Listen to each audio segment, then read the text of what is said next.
just think if social media would have started 15 years ago, so they would all be in there earlier in volume. There's still time.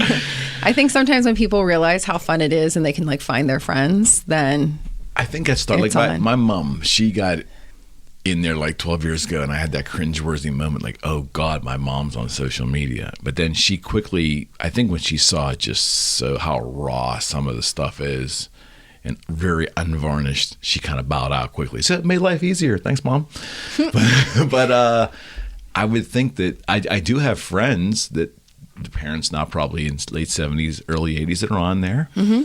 And I sometimes think like, oh, Eric, that was a little coarse. I was like, that's, I still have that little bit of reverence toward my elders. Like, wow, my kindergarten teacher, who I think the world of, is still here doing this and watching this. That's not going to land well. Well, I mean, it depends. My mom's super cute. So she got social media but she takes quizzes all the time. So it's like, what's Maxie's spirit animal? What color is her soul? And like, it's really, really funny all the time. But she's adorable. So whatever makes her happy. But I think too, it's, there are people that literally have the energy to run their personal profile, and then they have their business profile, and then they have their company's page, etc. And a long time ago, I just sort of was like, well, if you've done business with me, which is likely, I've been around for forever, and you want to be my Facebook friend, you can. And like, you can either stay there or not. Like, so for me, it was sort of like, I don't really have that much to hide. Like, right. Right. But there are people that really worry about that. And I did when I became a realtor, for sure. Because I went from having an online guitar company where I really didn't care what, in music too. No one cared what I said or did. As long as the guitars played great and they were cool, no one cared. Yeah, but in rock and roll world, being irreverent is great. Like, or the stick. If you're too straight, it's boring. Right on. But so then I had to make this real stodgy move, and then I didn't know in 13, like, do I have to create a realtor page, which I did, and it's grown, it's fine. But it really is. Once I merged everything, when I started this thing, because I thought I had to have a specific page for the show, which we do, but I share between all of them because there's only one me. Right. And I think people are afraid to do that. Yeah. Still. Kind of. I mean, I don't know. And then like just generating content for all of that, and then remembering where you put things and who likes you where, and like, ugh.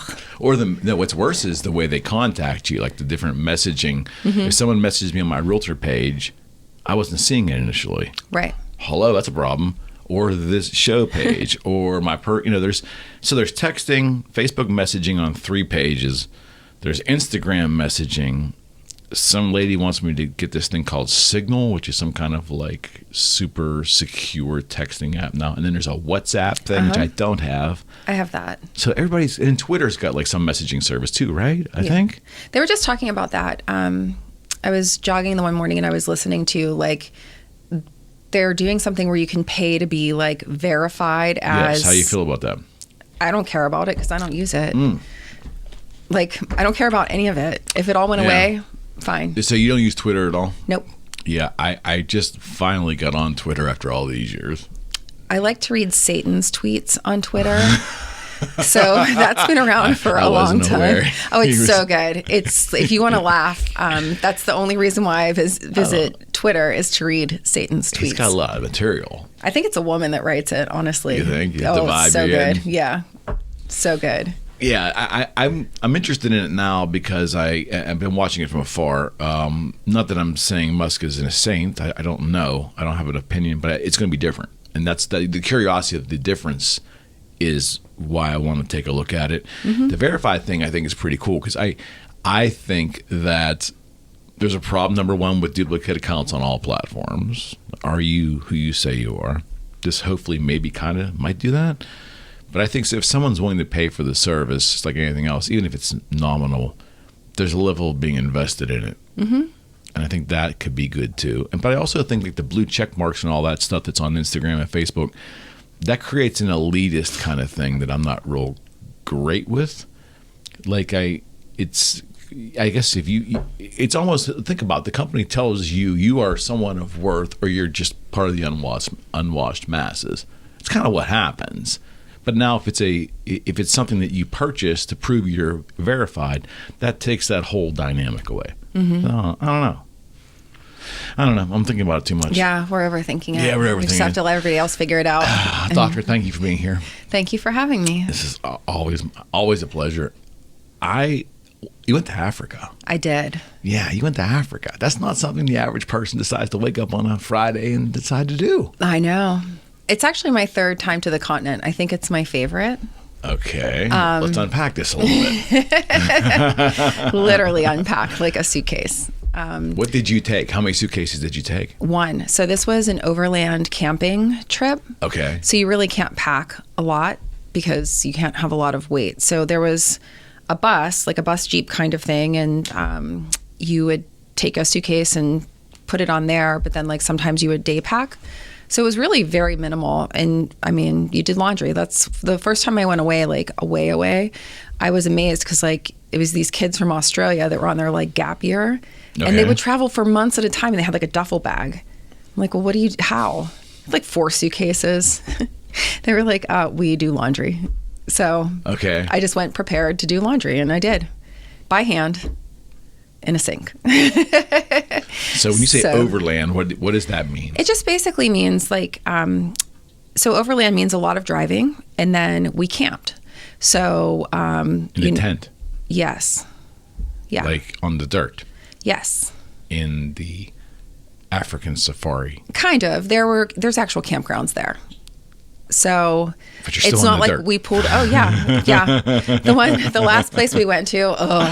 It was like Lake Navashu where they filmed out of Africa. Okay. And I just like laid my towel on the ground because I was going to read, and I laid back, and I ended up with this huge like acacia or acai like thorn like in my back. Inhaled. I was like, it sucked. I was like, yeah, no, yeah, it was really cool. So like it was. There was a group of 6 of us. The company that I toured with, they would do groups as small as 6 and up to 30. Okay. And I was glad there were only 6 of us because this bus truck thing is not air conditioned.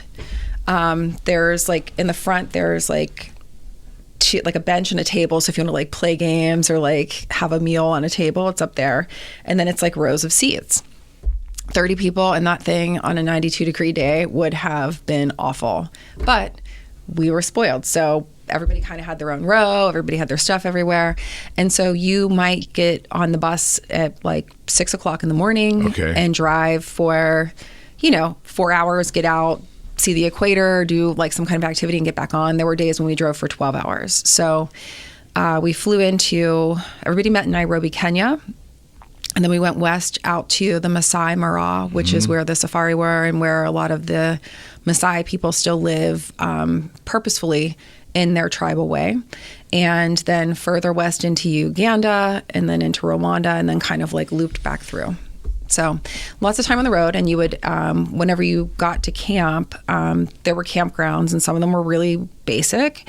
Some of them were more upscale where you could like upgrade and sleep in a bunk bed for like $7 or get a platform tent or like a real room. But you would, they teach you literally immediately, like, this is how you set your tent up. Your tent has like a name and your poles have a name. So you're always dealing with the same equipment and you literally pull in at like 6:30 p.m., set up your tent, go cook dinner. There was a cook, but like you basically helped and you washed dishes and it was like just really hands-on, super basic. And I loved it. Like I have done other trips there where, they were really like luxurious and very different from that. But it was amazing. And to be that close to nature on a trip that's all about nature anyway, because you went a safari and we went primarily to trek gorillas, like in their natural habitat.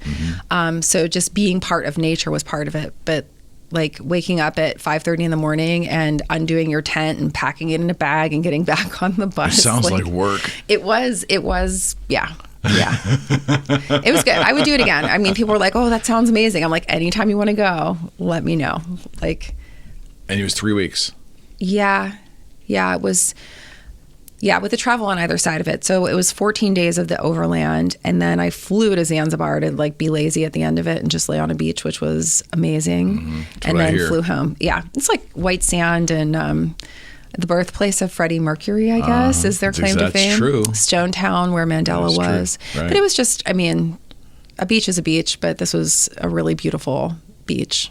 So, animals. Yes. First, did you see any snakes? No, I didn't. Which is weird. You like, worried about that? Like, you know, sleeping out in the African plains? No. I just feel like, I mean, people always think that these animals are going to like seek you out and get you. Of like, course. They literally don't want you there. Like, they're going to run away before they seek you out. When they feel you coming. Yeah. Nothing really, like, there are so many things that are easier to eat than a human. And we have guns, right? So I feel like they're likely to be more averse. So yeah, no snakes. So in this overland vehicle, yes, is it kind of like what you will see in the movies? It looks like is it a bus? Yeah, kind of. And there's like a driver in the front, and the driver and the cook sort of were in the front, and they're like the part of the bus went over, the part with the table went over like where they would drive. So it looks like a big rectangle, and then the sides pop up. Okay. For like luggage, and there was like a food locker area. Okay, is this the size of a school bus? Yeah, pretty much. I'm trying to visualize but this higher. I'm sure. High up. Yeah, and about the same width though, honestly, maybe a little wider. Okay. It sounds a little unnerving to me. Yeah, a lot of people I think would not have done okay with that. Did you get chased by a rhino? No. You see that on the internet all the time, yeah. right? When I was on safari years ago in Kruger National Park in South Africa. Oh, yeah. And when you safari, you go in a Jeep. Like, you can basically hire somebody who has like the open air Jeep, right, which is smaller and more agile than driving a bus, right, and you can go wherever. But no, I never realized I was afraid of rhinos until I went on that trip, and we were sitting in the Jeep, and like the rhino comes over, and literally it is like a giant hulking tank of muscle and fat, and its eyeball is like this big. It's got like these teeny beady eyes, and I'm like, this dude's brain is the size of a walnut. Like, and they're just like, you know, and I'm like, and he completely knocked this whole vehicle over. So like, you know, you get a healthy respect for that, I think, when you see them like not in a cage and really close to you. But no snakes, black rhino. I was the wino. No, I'm just kidding. You might need to be chased by a rhino. No, black rhino, white rhino, giraffes, elephants, hippopotamuses, lots of different types of monkeys, lions, lionesses, leopard. Holy smokes. Yeah, I saw a pair of cheetahs in the morning, like just sort of like walking back across the plain to probably go to bed. And like 15 minutes later, there's a call that like they took down a wildebeest. So the trackers have walkie-talkies, and they'll tell you where stuff's happening so you can go see it. So they had taken down a wildebeest, I guess, on their way home, and were consuming it. So like everybody like, you know, piles up and is watching them eat this wildebeest, and like on one side the vultures are starting to land, and on the other side like nature hyenas are gonna come clean up, and they're taking turns, this couple, where like one of them has its head in the animal and the other one's like watching. Yeah. And they went from being really skinny, and like you look at the pictures of them afterwards and they are like so fat because they're full of wildebeest. But that's nature. They might only eat a month or so, every couple months, right? Yeah, no, it's like every other day or something like that. They eat that much every other day? I think so. I'm not exactly sure. I might be, you know, I'm making an semi-educated guess, but yeah. So they just feed lots of wildebeest, water buffalo. Zebras are everywhere, gazelles, all of it, everywhere. Yeah. Are the zebras and the gazelles the most common animals you saw there? I think so. In volume? Yeah. There's lots of them. And they're food. Mm-hmm. Mm-hmm. What about hippos? Did you see any hippos? Yes. I saw hippos twice. They're horrifying. That's your thing where you're like, ugh. Yeah, I know parts of hippos. They look like... jaw come down. Oh, yeah. And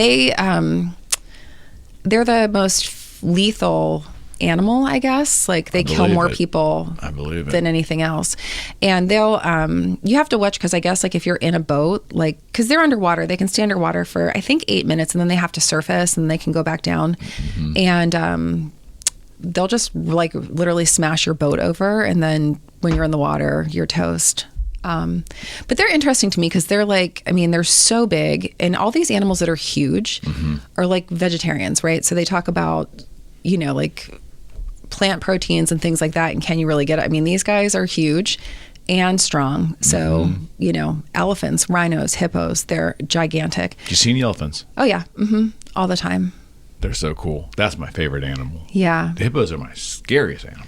Yeah. My scariest animal is either an anaconda or, well, the rhino, of course. And then I started getting really freaked out by kangaroos a couple years ago. I've never seen one in real life. Like, but these videos were like they're literally like, they're like pogo sticks that'll like jack you up, and their pecs are huge. And I'm like, anatomically, this thing. Did you see the one where the guy punches the one? I think so, like on a like reel or something like that. I think the kangaroo had grabbed his dog, and then the guy back and pulled his dog off him. Got the dog, yeah, and the guy started getting into a fight with him, and they traded blows, yeah, like boxers, yeah. I mean, if a kangaroo took my dog, I would definitely try to kick its butt. Yeah, for sure. Yeah, and this guy did. He gave that kangaroo one shot to I guess it's their face, and the kangaroo like took it, looked around, and just ran off. It was unbelievable. But that's a very famous clip. Yeah, but the hippos to me always look like if you chewed up bubble gum and like let it get a suntan, because they're pink and they're like smushy, but they're gray on top of their pink, but they're decidedly pink. They look like chewed up bubble gum. Really? Yeah. So their skin does not look like an elephant skin. Elephants are like a lot more dry and wrinkly, and their skin is looser, like a leather almost, appearance of a leather. Yeah, and hippos, I feel like their skin is tight, like tighter, and like not as wrinkly, and they're like always kind of wet.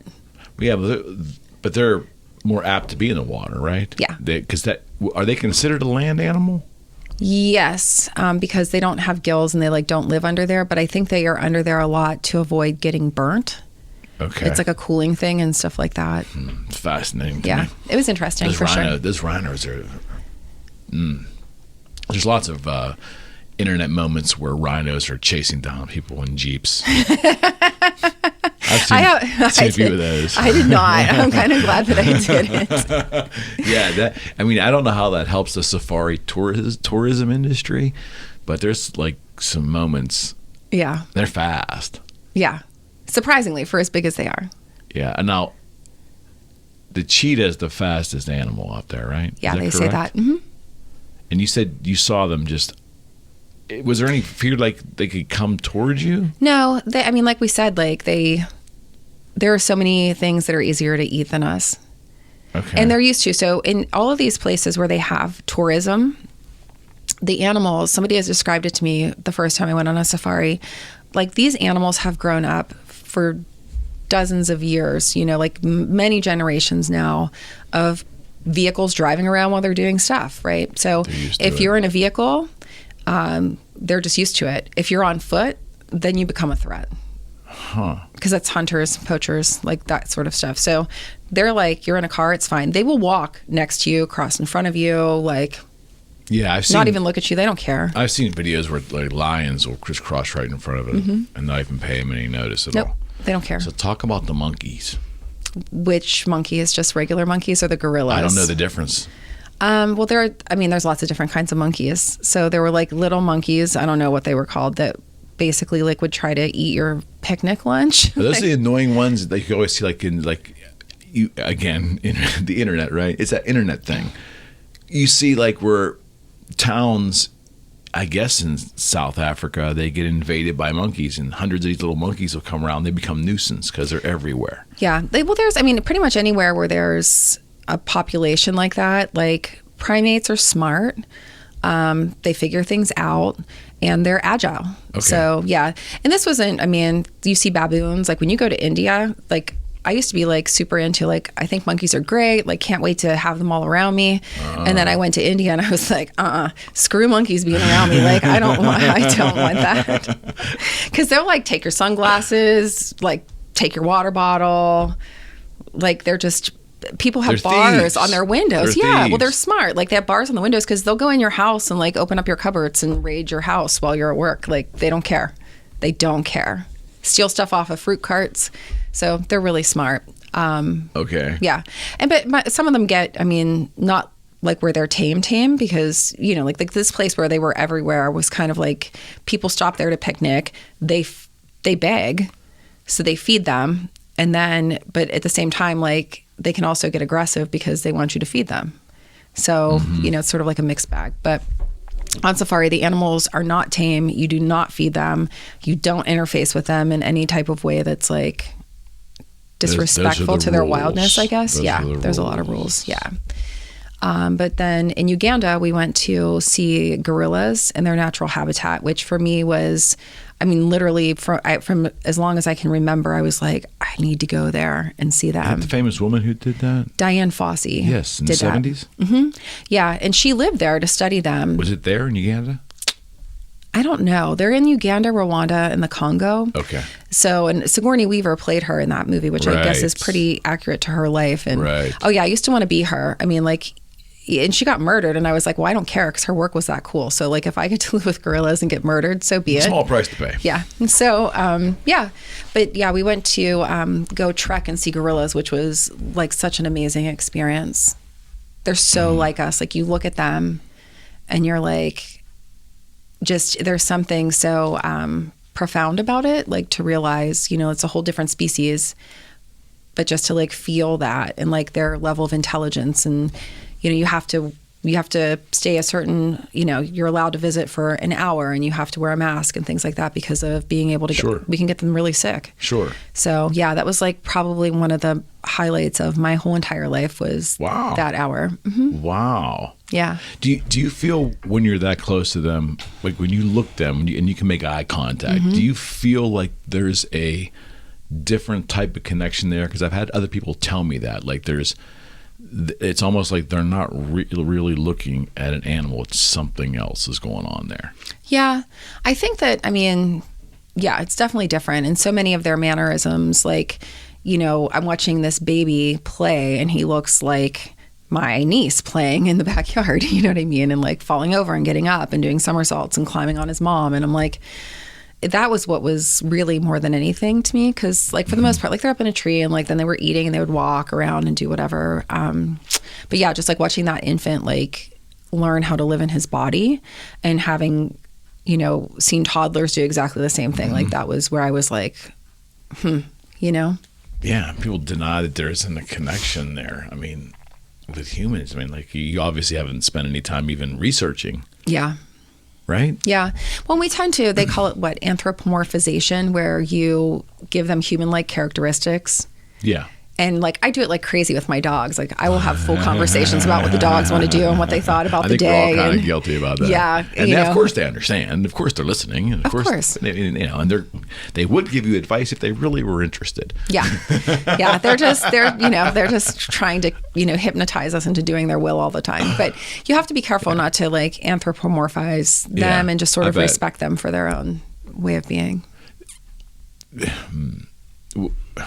This is it's hard for me to articulate. When you were out there, at any moment during that trip, were you afraid? No. You were not. There was any fear at all? No. That's amazing to me. No, and it's I've traveled a lot of places, and I don't think that I've ever really been in a situation where I've been fearful for my life or anything. Okay. You know, and I usually travel, like if I was by myself, I would probably feel different, right? Okay. And not necessarily that like you would get like murdered, but you know, like you'd probably deal with some theft and things like that or harassment. Yeah. You know, and it's definitely, you know, being really tall, really white with bright orange hair, like you stick out a lot. So if you're used to people like being curious about that and stuff, you know, I think it's fine. But no, I'm trying to think of where I last felt unsafe. I don't even know. Yeah, because, you were in Uganda. Is it Uganda or Uganda? It's Uganda. Right? Tomato. Yeah, Uganda has, you know, there's air pockets of that place. It's pretty turbulent. Yeah, well, there's a lot of political turbulence over there at any given time. And there's a lot of political corruption in every country. And you don't say. Yeah. Not here. Sorry. No. Yeah. So that's, that happens. And there's a lot of, like smaller political parties and people that have their own ideas and agendas. So you will see like these uprisings and stuff like that. But Uganda was beautiful. And I think, being American, I had two references for Uganda. One of them was like Idi Amin. Mm-hmm. That's the main one for me. And then Kamala, the Ugandan giant, who was a wrestler. Yeah. I didn't know he was from Uganda. I don't think he is. He says he is. But he was Kamala, the Ugandan giant. Yeah. And he used to come like out, and he was like huge, and he had the big moon and stars on his belly. And I basically almost peed my pants all the time. Like, I was really afraid of him. That was a big human being. Yeah. Yeah. That was your frame of reference there. Yeah. Idi Amin and Kamala, the Ugandan giant. But then you drive into Uganda and it's beautiful. And one of the things that it becomes mountainous and more lush as opposed to like other places that are more arid and dry. Mm-hmm. And there's just like greenery everywhere. And the cool thing about Uganda is that they grow food like crazy. Like everything. They can farm, and their soil's great, and the conditions are great, and they have enough water and all of that stuff. So that basically the Ugandans, they talk about like, you could be very, very poor there, and the, annual salary is probably like 164 American dollars, I think is what somebody had said. But nobody dies of starvation because there's food everywhere. And that's a beautiful thing. I mean, it is. It's because not all African nations have that luxury. Or American spaces with our food deserts and things like that people were talking about. So that was cool. It just sounds scary to me. I mean, I had friends that do safaris too, and it's fascinating to me. And now I have a friend also who does the hunting safari too. Yeah. I'm not real sure how I feel about that, but I tried to work those feelings out over time. But by being respectful, but also, it's kind of cringy to me. Yeah. But agreed. Yeah, but it's fascinating to hear how it operates. And you're the only person I've ever interviewed that's been on a safari, and it's been to those regions that wasn't a little afraid. Mm-mm. I'm actually impressed. Thanks. Because they've been afraid. It takes I can freak myself out with my own thoughts on any given day, and I do it every single morning when I wake up, but it has nothing to do with being out in nature and animals and elements and stuff like that. You get off the plane, you go to, I'm sure there was an orientation of some kind, right? Mm-hmm. And off you guys, gals, just go. Yep. And every night there's a stop where you camp. Yep. Were there photographers with you? Like, did any of the people with you like have the hobby of photography? Was it? We all took photographs, and then in WhatsApp we put them all like together in a group, so everybody had access to everybody else's photos. That's cool. And some people had real cameras, but most of us had phone photos. And then somebody figured out the trick of taking a picture through binoculars. Yeah. So it was neat, and the group was great. It was 5 women, 1 guy, a female guide, and then our driver and our cook were guys. Driver and a cook. That's just unusual. That's who's on there with you. Mm-hmm. A driver and they don't interchange. They just everybody kind of the driver's the driver, and the cook is the cook. But the driver could help the cook. Okay. It's just you sort of pitch in where you can. Yeah. So there's an itinerary, right? Yes. You're going from city to city. Yes. So is the idea as you're going from city to city? If you see stuff as you go, you stop as you go. Yes. Any rain? For about an hour the one day, and it was just like sunny, rained, stopped, and then there was a day where it was kind of gray and a little bit drizzly, but that was nice because the day before was the day when it was like roasting. And what was the hottest? It was 92, but there's no air conditioning anywhere. Yeah, there's no AC. There's no AC. Really there's no fans. Nothing. One of the weirdest things to me was refrigeration, that there wasn't. And so every once in a while you would go to one of these campsites that would have like a bar or like a restaurant attached to it, which was nice. And they would have refrigeration for like beer and sodas and things like that. Ice cubes, like I got ice cubes once when I was there. I ended up buying a portable cooler and like hoarding ice in it from the one like really American grocery store in Kampala in Uganda. But otherwise, yeah. And even like the food, it was crazy because nobody got sick. Like, let me preface it by saying that nobody got sick. Right. And when you pull the food out of the food lockers, there's, like fruits, vegetables, whatever. If we were having meat, they'd buy it like that day at a market. But like milk, salad dressing, mayonnaise, all the stuff that we are like so crazy about putting in the fridge, and nothing went in the fridge. And even leftovers, like at night when the leftovers were done, they'd put like a plate over like the metal bowl and they'd stick it in the like side of the bus and lock it up for the night. And then in the morning when you were packing your lunch, you would pull that out and eat leftover whatever and like, Okay. Yeah, it was fine. Everybody was fine. No one died. But anybody that's like germophobic, like, and saw that, like, I'm sure that would be uncomfortable for some people. Yeah, that's a different way of living. I always was fascinated, like, how does electricity get to some of these most remote places? Yeah. Over time, and not everybody has it. Like, we're used to everybody having that, right? And if they don't, it's because they did it on purpose or they're literally so landlocked, like parts of Appalachia and stuff like that, where, there isn't money or desire to get it where it needs to be. But a lot of it's solar. Like, they're very solar over there. I bet. Because why not? It's sunny all the time. Yeah, the technology's getting better now. I mean, that's probably the solution for them long term. Yeah. I would think. Yes. Yeah. Cell phone coverage okay? Yeah. Really? Yeah. Did that surprise you? No. No matter how remote you were, there was cell coverage. For the most part. There were places where it was sketchy, you know what I mean? Different parts. Not always Wi-Fi. But yeah, for the most part, everything worked. Wow. And cell phone stores. It's getting small. Yeah. So when you went into these, so help me understand, like, there was towns. Yes. Okay, and in those towns, there was different degrees of civilization. Westernism. Westernism. Okay. Because everything is civilized. Civilization is 100%. So westernization, yes. Okay. So there were places that had, like, as you mentioned, a restaurant and a bar. So you're not totally out in the sticks. Correct. For most of it.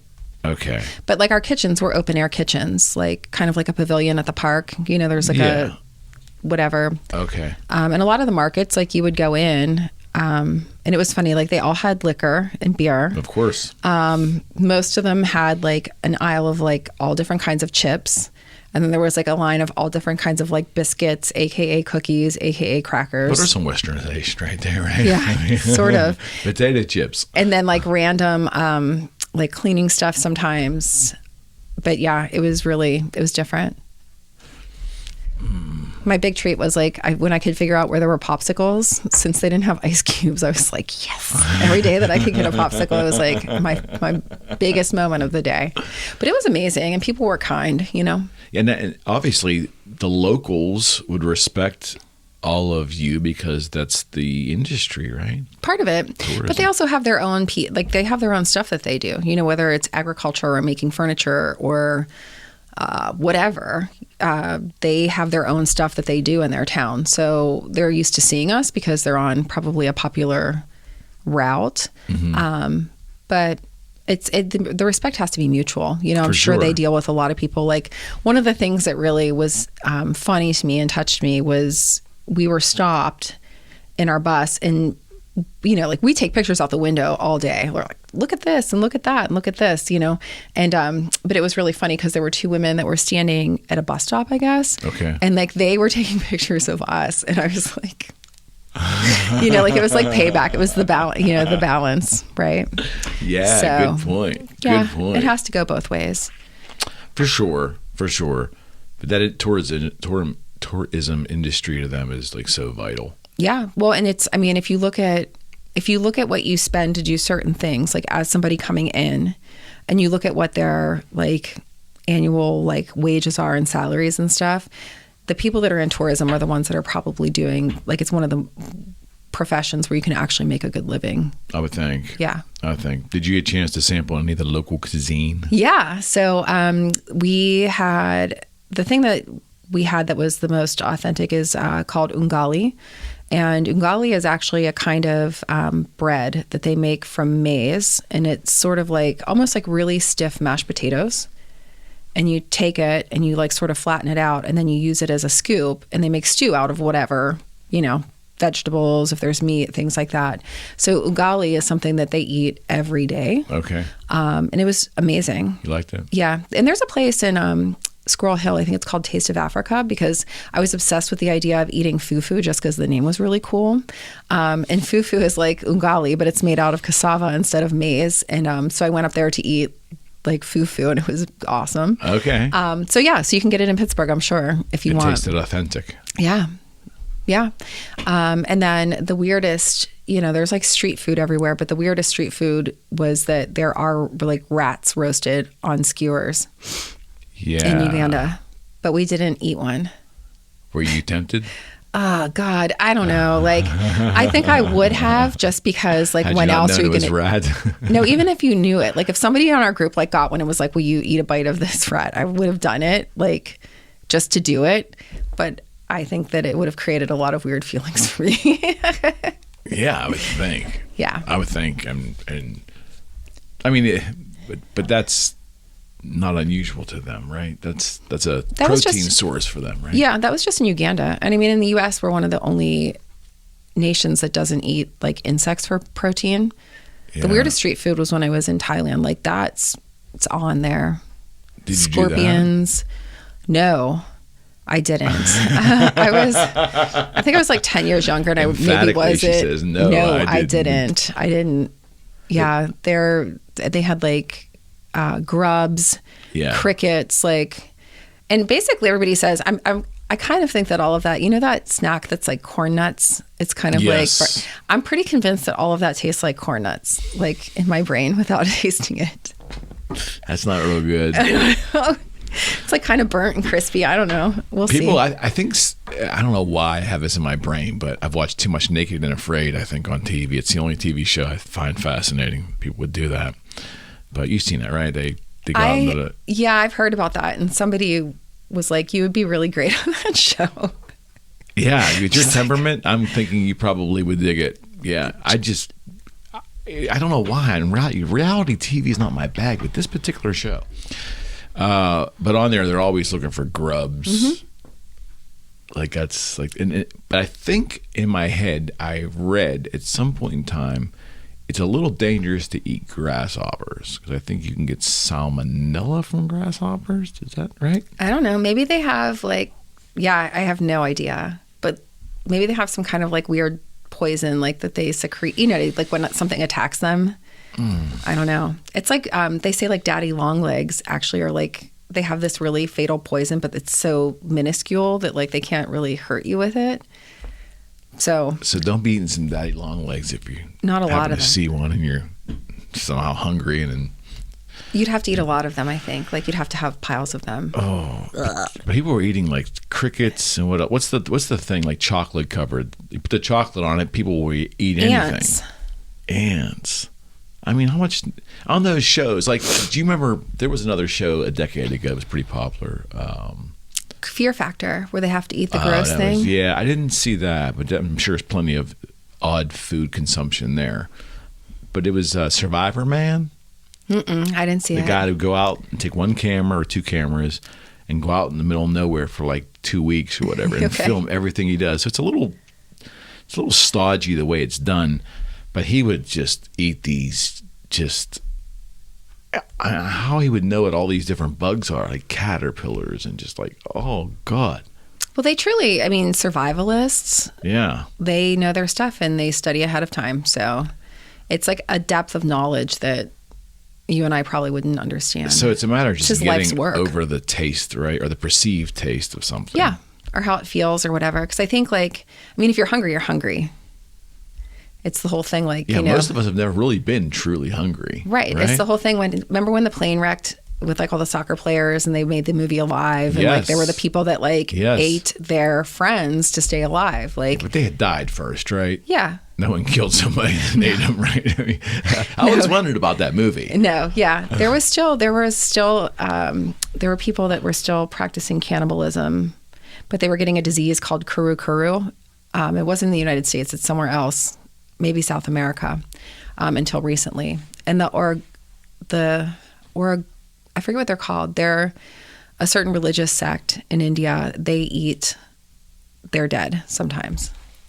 And that's permitted? It's on purpose, because it's that everything that God made, even the stuff that's terrible and disgusting, is still from God. And so they accept all of it. It's actually really, like when you talk about devotion, like that, it's an extreme show of devotion. Yeah. But I feel like with everything, I mean, when you're hungry enough, like for me, it would be purely like what's going to be easiest to catch and kill. Right. You just get over it. Right. You'd have to. Yeah. Yeah. It's called survival. Yeah. The cannibalism thing, though, is a whole nother level. There's no such thing as the world police, I don't think. At least I don't think there is.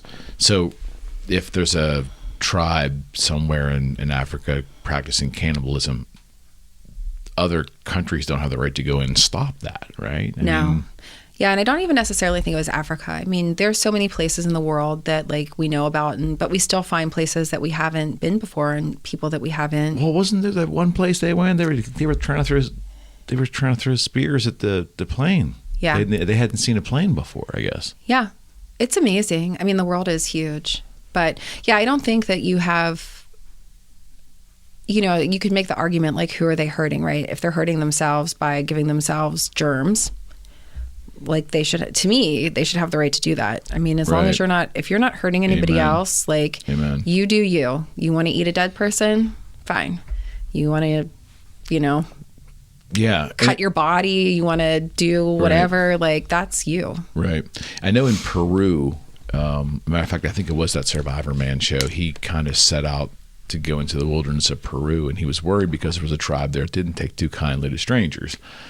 But they went into them on purpose because it's good TV. I think it was, yeah. And then surprisingly, they accepted him, and he was doing the native dance at the end and all that stuff. So it was good. It was a good TV moment. But the way it was made out to be for the show is this particular tribe in Peru is so remote and so very vicious to strangers that, they floated the idea that they will kill others and eat them. They're cannibals. They kill their enemy and eat them. And that was, and I'm saying to myself, I have to pull myself out of this westernized, very first world problem society I'm in and look at that's all they've ever done. Mm-hmm. That's their life. They don't know any different. Well, why would you waste a perfectly good kill? I guess you should use all the parts. I guess. So you eat it. There's a horror Somebody's movie gonna be like, somewhere. I know. I feel like this. It's like your skin tanned and like turned into a jacket. I don't know. I mean, oh my God. You should be use all the pieces. That's all. Well, yeah, use all the pieces. Well, the only thing you can't. So let's ask this question. Okay. See if you can answer this one. Not that if you can't, you can't. But if someone was to commit a murder, are they able to eliminate everything? True. Okay. So that women obsessively watch true crime. Oh, yeah. I'm very familiar. So I have a lot of ideas about this. Yeah. I think the show Snapped ruined my second marriage. I'm thoroughly convinced of that. I ruined my second marriage. No, I'm just kidding. Had nothing to do with Snapped. Anyway, I don't think now with DNA technology and things like that, like you can't eliminate everything. So can you eliminate every big thing? Sure. Like it would take some work and you'd have to have time probably and access to chemicals and tools and things like that. But with DNA, I mean, it's always there. Okay, because I always thought like teeth were the things, the last, after everything is burned away, the teeth would be there. That's why you smash them out and put them somewhere else. Grind them. Yeah. Stick them in a block of cement and put them in your porch. I don't know, wherever. Have to dig a fence post? Perfect. But you have to smash them up. Yeah. And probably do something to the jaw too, where they were all rooted in. Speaking of that, this is really gross. Did it never seem strange in those movies, especially the mob movies, right over the decades? We'd watch them, And they go out and they just bury the body like in a grave, like, 3, 4, 5 feet deep. And sometimes they'd show putting lye on there, and sometimes not, just bury them. Like, a dog's going to find that body, right? An animal will more than likely find that body and dig it up if it's only a couple feet down. Right? Yeah, it should be deeper, I think. But I feel like, I'm surprised at how many dead people get found. Like, if you think of like these remote places, like, I've looked at, driving past whatever and been like, there's so many trees and it's so steep, and like that'd be a great place to put a body. But yeah, if you just like roll a body in the woods, somebody's going to find it. Oh my God. You have to put it in the water. Like, now, you put it down in Africa, they'll eat it and tear it apart. The animals? Nothing will be left. Oh yeah, hyenas? Nothing. Between the vultures, the hyenas, the lions. I don't know that lions eat dead things. I think they have to kill it. Like, there's like live kill, and then there's carrion. So no, I don't think. Take out. Yeah, leftovers. There's like fresh and leftovers. Hyenas are masterful at leftovers. Yeah, I know. One of my new favorite things is we call it reclaiming slut, which is like wait, what? Yeah. So, well, there's my favorite, like, there's a shirt that says slut faming instead of slut shaming, and I'm pretty sure I'm going to start wearing it every day of my life as I move forward. I might have chosen the wrong profession for that, but it's Maybe. true. Like, all these, Maybe. yeah, I get fired up about that stuff, and like people judging people for being however. And I remember being like sort of like ahead of my time in high school and whatever, and being more worldly and experienced, and like I was a slut.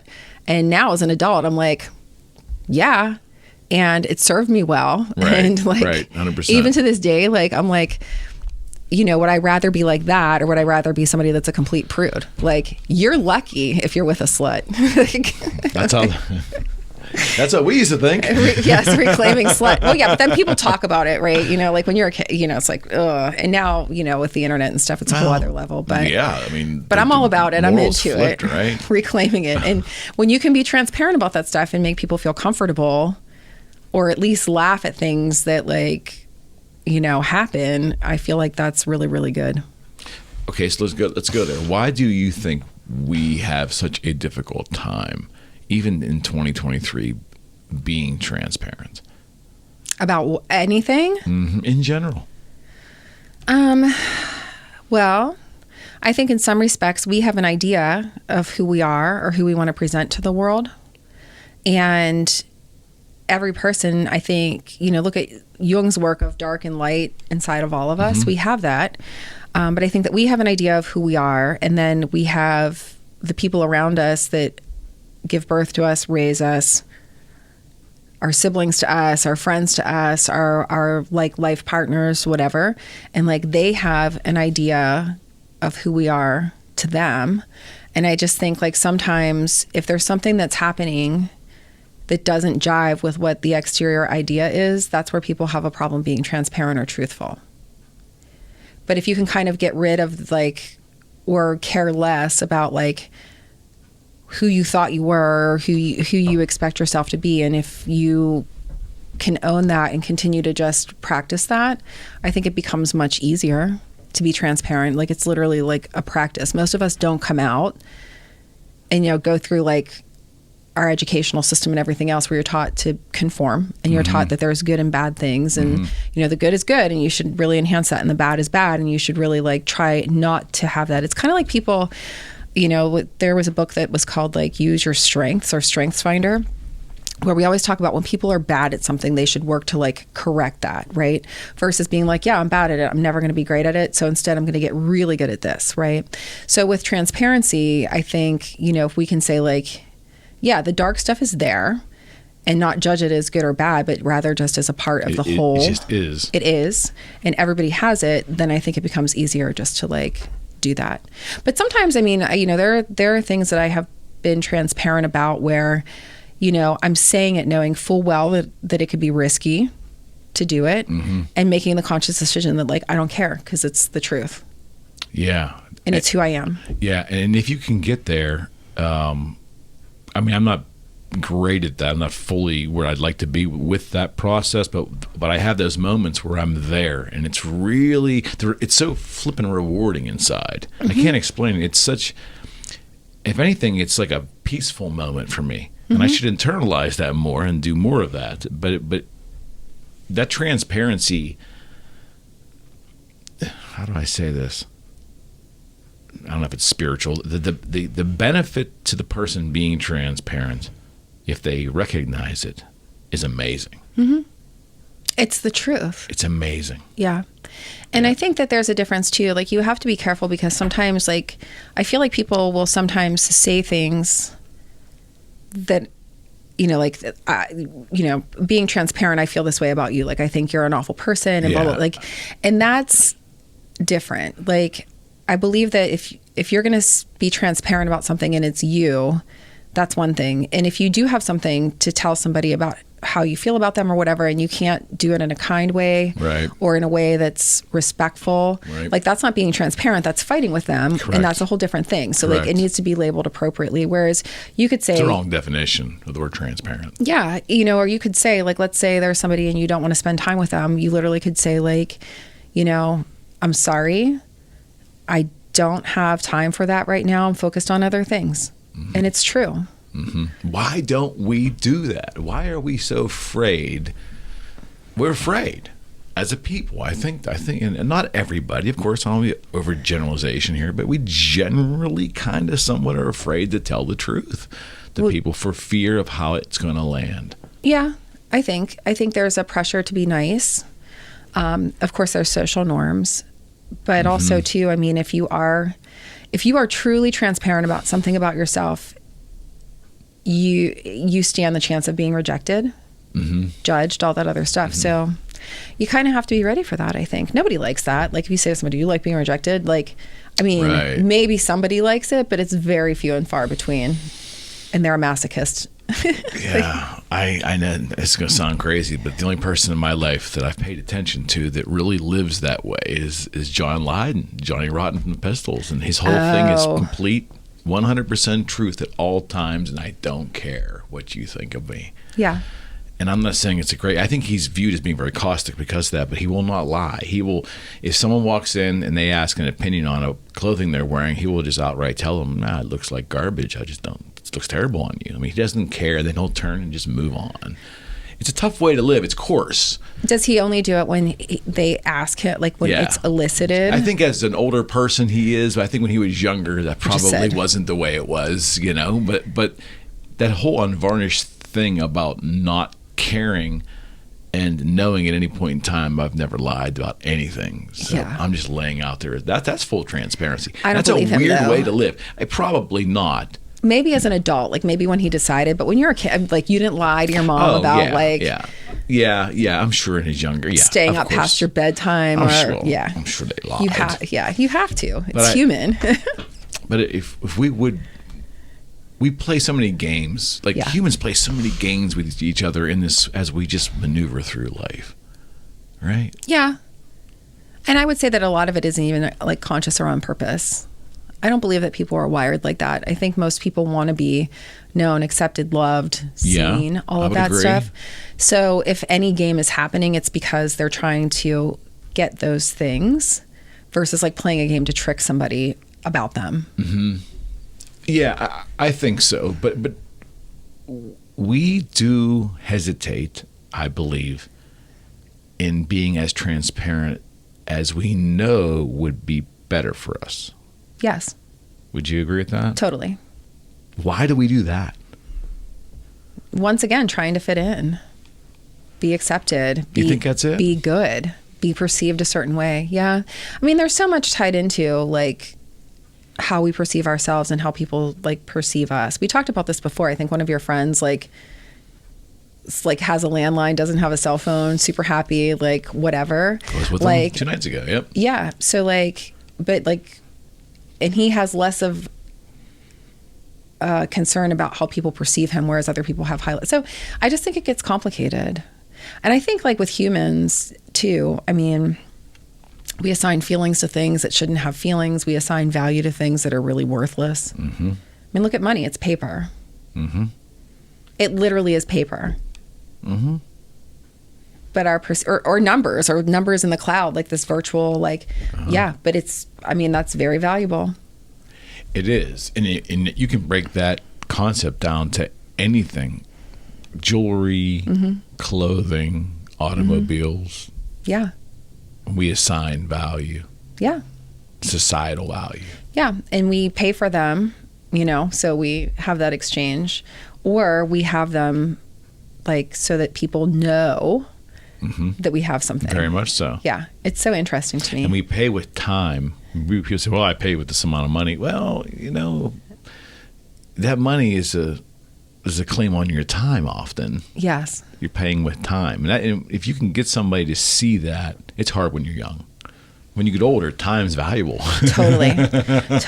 And like my favorite thing is for people, even people that are very moneyed, to where they just live like normal people. You know what I mean? And you wouldn't know, and they do good things with their money, and they do what they want to do for themselves. But like, it's not this like big thing where it's always the show. Yeah. I found over the years of observing people that it's generally those who don't, in their mind, have enough money that show that they have money. Sometimes. Yeah. The people that, well, I mean, if you really don't have enough money, you really, that's a whole different thing. They're the people that are on the fringe. I know. Right. I always talk about it like it's the purse, right? So like for women, it's the handbag. Yeah. And so it's a weird dynamic with handbags. Yeah. I'm not into it. I don't even know what I have. Do I have one? Oh, I have it out in the car. Like, I've been stuffing everything in my pockets, but then I lose everything and like wash all my credit cards and stuff. No, but it's interesting. I'm not surprised. It's like, can I stick it in here? Stick it in there. Like, no, but it's interesting because like, for example, like I always say, like one of the big, like I made it in life, like purchases that a woman will make is like the big Louis Vuitton tote bag. Okay. Everybody has it. Like it's been around forever. Okay. To me, I'm like, it's not my thing. It's not pretty. I don't like it. But it's like, I don't know how much it is, $1,200, something like that. Okay. Right? But you'll carry it for your whole life. I'm like, I'd rather have like, I don't know, 17 tote bags that I can switch like as but it's just like a thing. But like when you have it, you put it down, like, what that person spent on it. Yeah. What are the shoes with the bread underneath? Like there's a certain, certain shoes. Hit the Japanese designer. I don't know. Oh no, it could be. Is it the female designer? She killed herself. That's Kate Spade. Kate Spade. Yeah. No. Kate Spade. Her brand got bought by Coach. Oh, okay. Yeah, but she wrote the most cryptic like suicide note. Did you ever read that or hear about that? I want to hear about that, but before I forget, because I will forget, George Lang, my good friend, the world-renowned photographer, George had a photo session and took a very famous photo of her painting her toenails on her desk in her office in New York City. And every time I think of Kate Spade, I go right to that photo. Yeah. She was very relatable, Very much so. Yeah. Well, but back to what we were talking about, like there's a difference between like money to show that you have money and real money that like grows and does things and stuff like that. And it's a difference. That's working for you. Yeah. Or working for society in general. Yeah. Yeah. But she was, Kate Spade made a really good name for herself, and she was very relatable. I think that's, her stuff was cute, was usable. She was relatable. Like she was, not particularly glamorous. She was put together. Right. She's cute. Was that David Spade's sister? I don't know. I think it was like the actor David Spade. I think that was his sister. Really? I think. We're going to have to look it up afterwards. Yeah, I think. Yeah, but I absolutely like loved her and the stuff that she did. But they were talking about sometime like creepy suicide notes that are like sort of like really chilling, and hers was one of them, which was kind of like she wrote it to her daughter, and it was like ask dad like he knows what happened, like this wasn't about you. Holy smokes. Wow, I didn't know that. And it's either like, and so you could read into it and be like, is she accusing him of something, or is she literally like talk to him some other time when you were grown up, and like that's literally just what it is. But it was pretty creepy. I just love the fact that anyone, and I try to pick people to do, especially one-on-one shows, the best I can when I get the vibe that they're authentic. And even my journey to be really purely authentic took a shift here, like after the first year of doing shows. Like I made a change when the pandemic came. I made a change that I want to live a more authentic way as well. But now I find myself gravitating to those type of people when I do this, because there's no sense sitting across from someone that I really get the vibe that there's 5 of them. Yeah. You know? Or what would you do? So like, okay, let's pretend that I'm your guest and you can tell that I'm just full of crap. It's happened once, only once. Okay. I won't say who it was. It wouldn't be fair, but it only happened once. And? It was interesting. It was different. It was hard. It was hard. Because did you want to call them out on it? Like, was it hard to continue because you're like, this is bullshit? Yes, in 2 instances, but I didn't. I remained professional. I just kept turning the screw. Like I would kind of like let them walk themselves into a falsehood, into another falsehood, into another falsehood. But I gave them the arm to pull out of it. Because I'm not a journalist. I'm not really here. But it was interesting. So you were bringing it up, but then throwing them a lifeline, and they just weren't taking it because they were so invested in there. Sometimes he grabbed it, and sometimes he didn't. Okay. But at the end, it was just a worthless exercise because there was nothing authentic there at all. Yeah. And it was sad in a way that the person was so interested in doing shows like this, because his perception of the show was completely wrong, because he was looking to only promote his brand, his thing, whatever that thing was. I still don't know what his thing was. But that was... it was sad. When I went home, it was only 5 or 6 months after I made a conscious decision to take some directions here with the show and to live my life differently. It was in the middle of the pandemic. I don't want to tell exactly who this was, but it happened during the early parts of the pandemic. I just think that I realized right away, wow, I could see myself being like this person. Maybe not exactly, but I could see if I didn't pay attention, I could go a route that I could end up being this way. I don't want to be this way. Yeah. You know, it was an eye-opener for me. Yeah, they would call that like seeing your shadow side, maybe. It's like when somebody really like rubs you the wrong way. It's like that's the part of you that like you really don't want to acknowledge or deal with. And I do that all the time. Bingo. Like when I start getting, because I get weird sometimes, and I'll be like, oh, and I'm like, oh, that's just like showing you something that like you don't like about yourself. Enjoy that. Here it is, served up to you in the form of like, you know, judgment. It takes some humility to do that, though, and it's only newly found humility for me the past couple of years. But if you have that, the world's clearer for me. The more humble I strive to be in everything, the clearer things become. It's simple. This is literally just being simple. Mm-hmm. Yeah, that was the only tough show I had. But there was going to be one. A couple hundred of them. There's going to be one. But yeah, I don't gravitate toward people that are not quote unquote real, for whatever that interpretation of that word is. For what it means to me, I don't gravitate to people that aren't real. You could gamify it and do it on purpose. Just to kind of see, like you could predetermine, like, okay, this is what I think the story is going to be, and like not lead them into it, but just see what, like, I mean, you could play with it. You know people well enough, and so like this is his shtick, and you could be like, so if I have this conversation, I'm going to hear about X, Y, Z. Yeah. So okay. So and so you could just make a. Yeah. You could give yourself a prize if you win. Rocco, if you're listening to this, he's going to laugh. He's going to laugh because him and I had a conversation about a particular person who is attempting to be an influencer. Very successful, and they run a very successful business. Just leave it at that. And they have made overtures to be on the podcast because they want to get out there and promote. They just say, I'm looking to go on a little promotion tour and do this and this and this, and it's just not what I do. Mm-hmm.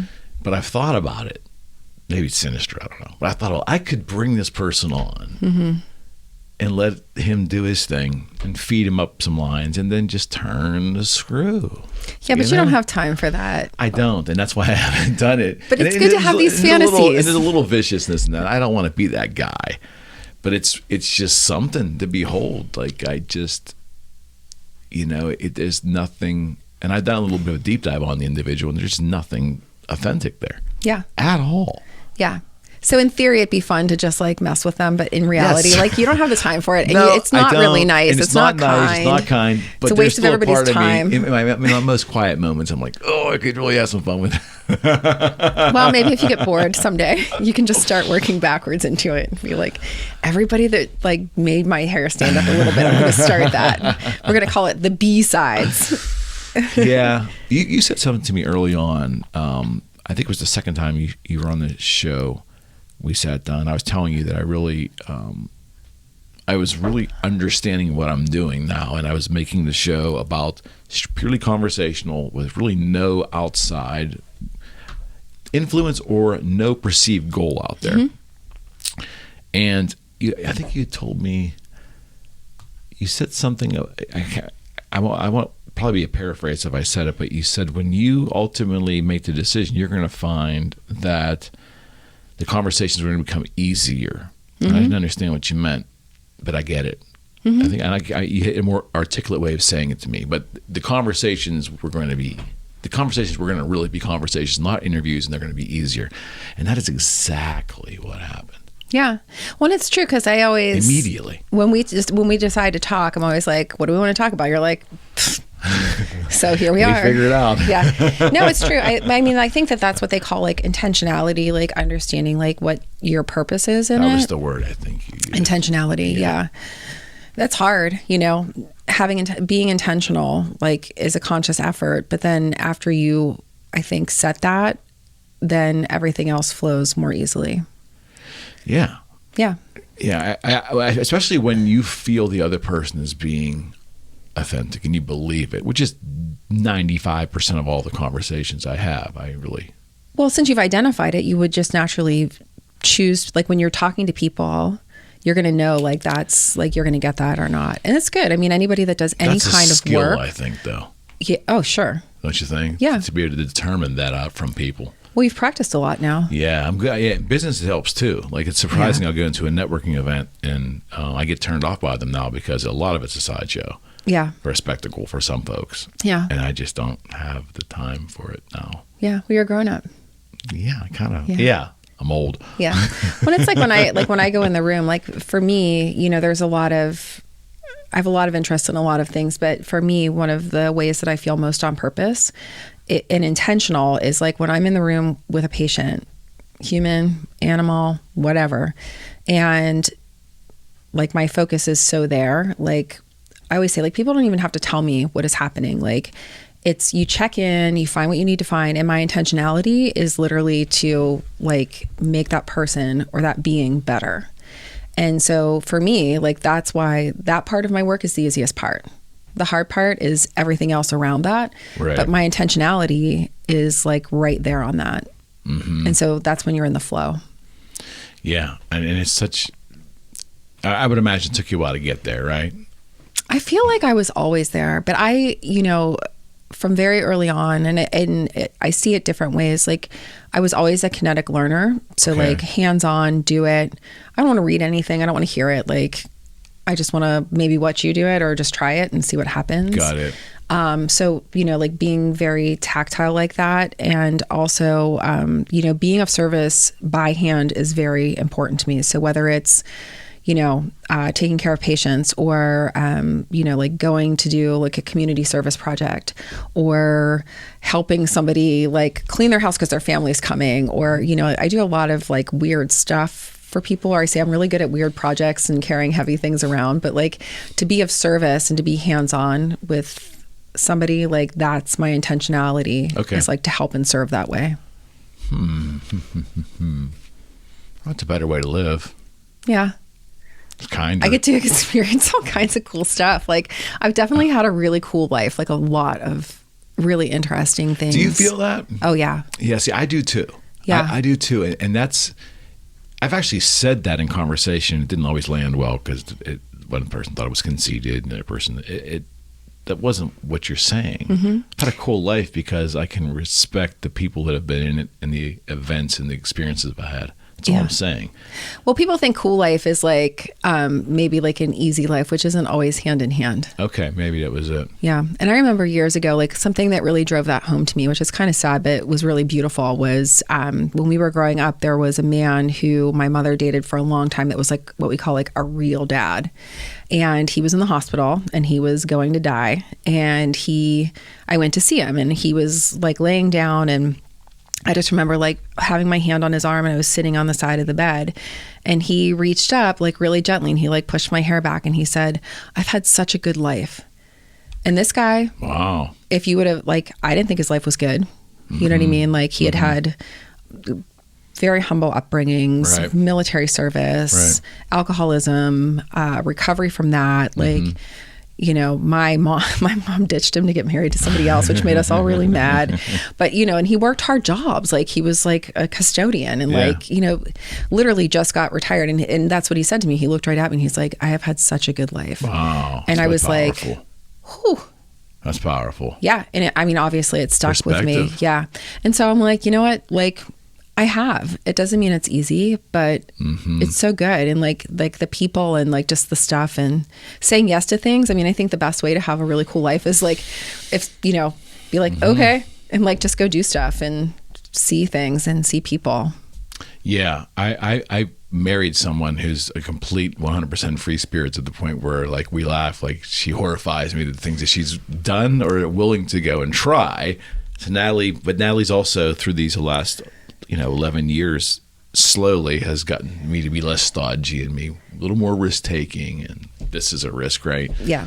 She sounds amazing, and yeah, like, she is. Yeah. You need those people that are like, sure.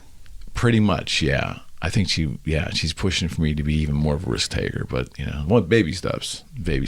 But yeah, I look at what's happened during this run, my life, and I, do you ever think that when amazing things were happening to you, they didn't appear as amazing when you were going through them, so you might not have maybe taken them all in the way you probably wish you had? Do you have any of those moments? I'm sure. I think we all do. But also, too, I think sometimes the stuff that's big, you know what I mean? Like, like graduating from school or whatever, like that would be a big moment. But like, I don't really care about that so much as something else that like, okay, I don't know, like when like I saw my one dog that I adopted in her little like cage, right? Like that is an amazing moment. Like, yeah, for sure. Sure, you put a hood on me, I'm a doctor, it's fine. But like, that's an amazing moment. The one that I just described to you, like, spending time with my grandma or seeing the gorillas, like, it's, you don't know, The reason I asked that question is, isn't it interesting how oftentimes others perceive moments in your life as being like really fantastic moments, and those aren't the ones. Like the guitar thing that we did, like I have people, and I'm very fortunate for that, but people, customers, friends will come back and say, "Hey, remember when you did this and you went to that show and you made this, you worked on this guitar?" And it usually isn't those moments that really, it's what happened around them. It's like the crazy lunch I had with the guy that was making the guitar, and he was telling me this funny story. I can remember that.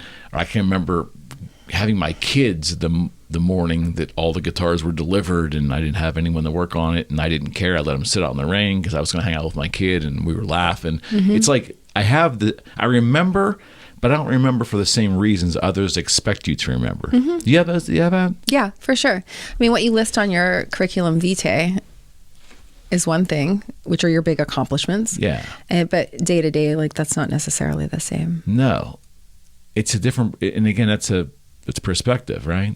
It's a different perspective, but it's funny how others look at your life differently. Yeah. Weight it, like how they WEIGH weight it. Yes. Yeah, like those are the things, that had to have been amazing. That must have been, like sometimes someone will say to me, "Hey, I remember when you did this, and that must have been so unbelievable." And I'm like, I guess. Yeah. If it was, I really didn't take it in like I should have. I know. I always think it's funny, like when people talk about like, like X, you did this and that, like whatever. And I always just think to myself, well, yeah, that's all fine and good, except for like, I'm still the weirdo that's like nervous every morning about like what my day is going to be like. I go through those moments too. How it's going to whatever, or I'm the weirdo that like we'll dress up in a costume and send you a weird picture of myself at like noon on a Tuesday because I'm bored, right? Or whatever, there's like once again, what you were talking about, like perception, like there's perception, here you are. Mm-hmm. Here's the things you do in this role that people and you have given to yourself. Right. And then there's like your other stuff. So like your big moments, I think a lot of times are like what goes on your CV or your resume. Yeah, for sure. Do you find yourself today, being able to take in moments better than you did prior? For sure. Okay. For sure. Yeah, I get that. Yeah. I also, though, like I've been trying to figure out like how to slow down for real. You know what I mean? I feel like Good luck with that. I'm doing a pretty good job. Well, you went to Africa, yeah. I did, yeah. Well, just like, the idea of like, like I feel like I was so like militant in like goals, like having this goal, crushing it, doing it by this time, whatever. And like that I did that for so long that I literally just like fried myself on it. And now, the way that I am now, which is I think more free spirited and easier and softer or whatever, like that came out of a conscious effort to like stop doing that other thing to myself. So I think it's easier for me now because I realize like how I want to be versus like how I was being. And a lot of that stuff, like part of it was internal, like it was externally driven, but my internal like self is like, if I say I'm going to do something, I'm going to do it. And if I'm going to do it, I'm going to do it better than you. And like, it was just this insanity. The drive. Yeah. And not that I don't have it, but it's just like different now, What was the turning point? Or was there one or a group of them? No, I just think a lot of it. I mean, I don't know if we talked about this before, but it's been a couple of years, but I like lost a series of friends like at young ages pretty rapidly, and it was just like, it just kept happening. And I'm like, oh my God, like they're younger than me, or right. She's 2 years older than me and we're burying her. Like I think that was it more than anything. Okay. And then, part of it, I think, in respect to my like profession was just, like being in the same field for 20 years and seeing the changes. And now instead of being like a baby, like you're one of the OGs in your field. And like, it's just like a lot of things, but really the realization of like, okay, you can keep pushing and doing this and it's going to make you happy at some level.